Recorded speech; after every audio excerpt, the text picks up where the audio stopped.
가격만 놓고 보면은 내연기관차가 너무 비싸요. 살 이유가 없어졌습니다. 미국 기준. 어떻게 보면 테슬라 입장에서는 더 빠르게 이제 미국 시장에서 시장을 넓혀갈 수 있는 그런 환경이 완성이 되었고. 안녕하세요. 시장 이슈부터 운용 전략까지 꼼꼼히 체크해보는 시간, 펀드 근황 톡 진행을 맡은 MC 창현입니다. 오늘은 첫 게스트로 지구를 지키는 펀드 매니저 하나 그린이어로 펀드를 운용하는 은규환 매니저님을 모셨습니다. 네, 안녕하세요. 반갑습니다. 또 이런 자리에 초대해 주셔서 고맙습니다. 매니저님, 벌써 23년 절반이 지나가고 있는데요. 그래서 오늘은 투자자분들과 함께 펀드 근황을 체크해보는 시간을 가져보고자 합니다. 그렇죠. 사실 그린이어로 펀드가 처음 운용을 시작한 게 2020년 10월인데 처음 인플레이션과 뭐 금리 인상 얘기가 나왔던 게 2021년 초거든요. 그러니까 사실상 그린이어로 펀드 시작하자마자 얼마 안 돼서 이런 대외 경제 불확실성이 이제 극대화되는 시기를 겪었다, 이렇게 볼 수가 있습니다. 근데 먼저 이 물가 인플레이션은 굉장히 작년까지 엄청 힘들었었는데 작년 6월, 7월을 기점으로 이제 물가 상승률이 많이 내려와서 한 9% 하던 게 지금 한 5% 정도까지 내려왔거든요. 그리고 이제 물가의 세부 항목들의 이제 전망을 해보면 뭐 더 내려갈 여지도 있어서 뭐 과거에 한 2% 이하로까지는 어렵지만 그래도 이제 과거에 높았던 수준보다는 좀 안정화되는 그러한 상황이 예상이 되고요. 그래서 이제 돌이켜 보면 이제 작년 하반기에 안 좋을 때 역시 이제 시장의 우려가 과할 때 주식을 사는 게 좋다라는 그런 교훈이 생각날 정도가 아닐까 싶고요. 또 가장 최근에는 또 미국 부채 한도 협상이 있었습니다. 뭐 사실 이게 항상 잘 타결이 되었었기 때문에 이번에도 될 거라는 우려가 될 거라고 예상을 해볼 수가 있었을 텐데 어쨌거나 그것마저도 잘 이제 해결이 되었기 때문에 지금 당장은 뚜렷하게 이제 거시 경제 변수 차원에서 이 펀드에 좀 부정적인 영향을 끼칠 요인은 없지 않나, 이렇게 보고 있습니다. 다음으로 우리나라 2차 전지 업종에 대해 이야기해 볼까요? 4월에 하락했다가 최근 반등하는 모습인데요. 앞으로의 전망 간단하게 부탁드립니다. 네, 사실 이제 2차 전지, 특히 국내 2차 전지 섹터는 우리 개인 투자들 하신 분들 정말 뭐 웃게 하기도 하고 울게 하기도 하는 그러한 좀 관심이 많은 업종인데 저희 현재 그린이어로 펀드에서도 한 20에서 30% 가량을 거의 꾸준히 지금 투자를 하고 있습니다. 이게 연초 이후에 좋았기 때문에 저희 펀드 성과에도 긍정적이었다가 한 4월부터는 좀 빠지기 시작했는데 4월에 왜 빠졌는지를 뭐 따져보면 여러 가지 이유가 있습니다만 사실은 이제 밸류에이션이 거의 목에 찼다 라고 볼 수가 있고요. 저의 기준에서 봤을 때 그 올랐던 종목들이 한 27년과 28년의 이익을 현재 가치로 할인한 그 수준까지 주가가 올랐었습니다. 사실 27, 8년은 지금으로부터 한 3, 4년, 4, 5년 이후이기 때문에 어느 정도 불확실성이 내포되어 있는 것이라서 그 이상의 이제 주가 반영은 어렵지 않았나, 이런 생각이 들고요. 지금 종합해서 보건대 국내 2차 전지 섹터는 지난번 4월에 빠졌을 때 바닥, 그리고 최근에 올라갔을 때 정도로 해서 한 박스권 정도의 흐름이 당분간 좀 지속되지 않을까, 이렇게 예상을 하고 있습니다. 다음으로 정말 그린이어로를 대표하는 종목이죠. 테슬라에 대해 궁금한데요. 하락세를 보이던 테슬라 주가는 연중 약 90% 가까이 상승하면서 매우 긍정적인 모습을 보이고 있습니다. 최근 이러한 반등의 계기는 무엇이라고 생각하세요? 이제 올해 1분기 실적 발표를 하고 이제 판매가 뭐 어느 정도 나왔습니다만 경기 침체 상황을 감안하면 양호한 성과였지만 어쨌거나 그동안의 테슬라의 고성장에 대비하면 약간 둔화되는 모습이 나왔기 때문에 시장 실망이 있었습니다만 사실 테슬라가 지금 가격을 낮춰가면서 그 시장 저변을 넓혀가고 있는 것은 굉장히 테슬라에게 긍정적입니다.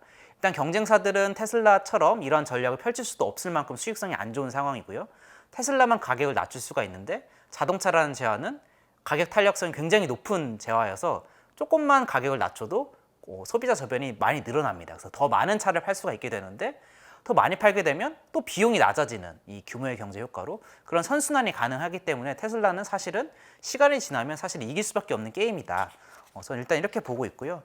특히 최근에 반등했던 거는 일단 그 사이버 트럭이라고 하는 이제 테슬라의 주주들과 투자자들이 가장 많이 기대하고 있는 그 제품이 올해 뭐 9월 정도면 뭐 늦어도 올해 안에는 출시될 거라고 하는 그런 기대감이 좀 반영이 되기 시작했고 또 테슬라의 이제 모델 3가 주력 모델인데 이 모델 Y와 더불어 가장 대중적인 그런 세그먼트인데 이 모델 3도 좀 오래되기도 했고 상대적으로 모델 Y보다는 판매가 저조했는데 이 모델도 약간 이제 리플래시하는 새로운 모델 출시를 지금 계획하고 있습니다. 그래서 이제 모델 3까지도 판매에 좀 많이 보탬이 된다라고 하면 그야말로 테슬라가 이제 판매에 좀 거칠 것이 없는 뭐 그렇게 되지 않을까 이제 생각을 하고 있고요. 물론 이 자동차 판매 굉장히 중요합니다만 테슬라 주가에 있어서 많은 투자들이 주목하고 있는 건 역시 테슬라가 이 자동차만 파는 하드웨어 기업이 아닌 이 소프트웨어를 판매하는 기업으로서의 재평가를 굉장히 많이 기대를 하고 있습니다. 아마 주가에도 그거에 따른 민감도가 더 클 것일 텐데 그것이 조금 더 확장할 여지가 보이는 그런 이벤트가 최근에 있었습니다. 그것은 바로 이 포드가 테슬라의 슈퍼차저, 이 충전 네트워크에 편입이 된다는 그런 소식이었는데요. 이게 왜 중요하냐면 이 테슬라의 전기차 충전 혹시 한번 해보셨거나 전기차 충전 해보시면 이걸 굉장히 좀 체감할 수가 있는데 테슬라의 전기차 충전 네트워크인 슈퍼차저는 굉장히 충전의 편리함이 극대화되어 있습니다. 그래서 이걸 한번 경험을 해보셨으면 좋을 것 같은데 포드 입장에서는 이런 네트워크를 구축하는 게 부담이 있었을 것이고 근데 테슬라 슈퍼차저 사용할 수 있게 되면 본인의 차를 판매에 굉장히 도움이 될 거고 테슬라 입장에서는 슈퍼차저로 충전 그 판매 이익까지도 누릴 수가 있으니 서로에게 좋은 이런 그 계약입니다. 근데 여기 더 중요한 사실은 이렇게 되면 포드의 입장에서도 이 자동차의 OS가 또 굉장히 요새 중요하잖아요. 테슬라의 OS를 사용하는 게 테슬라 슈퍼차저를 사용하는데 또 굉장히 많이 필수적인 요소입니다. 그게 연동이 되고 인증이 훨씬 편하기 때문에 그런데 그러면 이제 OS까지도 포드가 테슬라를 사용한다라고 보면은 잠재적으로는 이 테슬라 OS 하에서 테슬라의 그 자율주행 소프트웨어인 FSD로의 매출까지 연결이 될 수 있지 않을까라고 하는 그런 기대감이 생길 수 있는 어떤 그 씨앗과 같은 현상이거든요. 그러한 점에서 이제 테슬라의 좀 주가 상승이 장기적으로 좀 확장성이 보이는 그러한 사건이었다라고 저는 생각을 하고 있습니다. 네, 전기차라는 새로운 패러다임을 테슬라의 생태계가 무한 확장하는 모습을 보이며 영향력을 넓혀가고 있네요. IRA 보조금 수혜 때문에 지금 미국에서는 테슬라 도요타 캠리보다 싸다라는 이야기가 나올 만큼 화제인데요. 어떤 이슈인가요? 네, 이거는 사실 연초 이후에 제가 테슬라에 굉장히 강한 그 컨빅션을 갖게 된 그 계기인데 테슬라가 이제 가격을 낮춰왔고 그러니까 테슬라 자체적으로 이제 원가 절감을 하는 거죠. 추가적으로 미국 정부가 이제 IRA라고 하는 전기차 보조금을 과거에 있던 거는 이제 한도가 있어서 이게 다 소진이 됐는데 다시 부활을 시켰고 근데 또 그냥 부활시킨 게 아니라 뭐 어떤 그 자신들의 요건에 맞는 차종만 주겠다라고 약간 선택적으로 주게 되어 있습니다. 그래서 모든 차가 받지 못하고 주로 테슬라, GM, 포드 정도가 많이 받게 되는 현재로서는 차 가격 자체가 거의 비슷하거나 더 쌀 정도니까 그냥 가격만 놓고 보면은 내연기관차가 너무 비싸요. 살 이유가 없어졌습니다. 미국 기준에서는. 네, 그러니까 어찌 보면 테슬라 입장에서는 더 빠르게 이제 미국 시장에서 시장을 넓혀갈 수 있는 그런 환경이 완성이 되었고 상대적으로 그렇지 못한 회사들에게는 굉장히 큰 위기라고 볼 수 있는 것이죠. 그 최근 테슬라에 대해서 네. ESG적인 논란이 좀 있잖아요.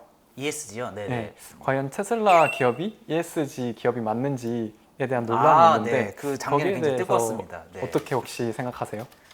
그건 그러니까 ESG라는 개념에 대한 그 서로의 오해가 있다라고 생각을 하고요.